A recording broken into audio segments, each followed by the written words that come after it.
All right, a trending ticker today is Meta, and that's moving on an upgrade from Morgan Stanley. The bank raising its rating on the stock to overweight, lifting its price target to $250 a share. Morgan Stanley giving a number of reasons to back its bullish view. Now, among them, they're talking about Meta's pivot towards efficiency. They also talked about the improving revenue, engagement, and Reels trends that we are starting to see within Meta. But this pivot towards efficiency, Dave, has certainly resonated with Wall Street. We've seen Meta conduct 2 rounds of significant layoffs going back to November of last year when they cut 11,000 jobs.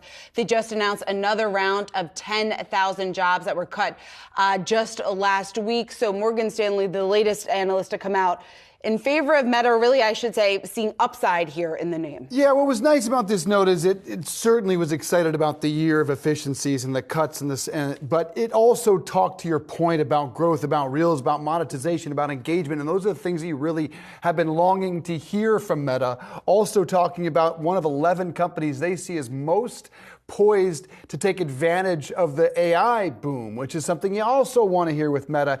And one more thing that I really liked, if you're an investor, is that if the consumer weakens, they feel Meta is better positioned than Google or Amazon. So there's a lot to like on this note regarding Meta. It's very widespread. Yeah, that was interesting to me just in terms of the comparisons there when it comes to ad growth with Meta comparing Meta to Google to Amazon. And the comparison to Google, so they're saying that Google hasn't reduced costs as aggressively as Meta has. Amazon, on the other hand, the macro uncertainty could push out AWS, the growth improvements there.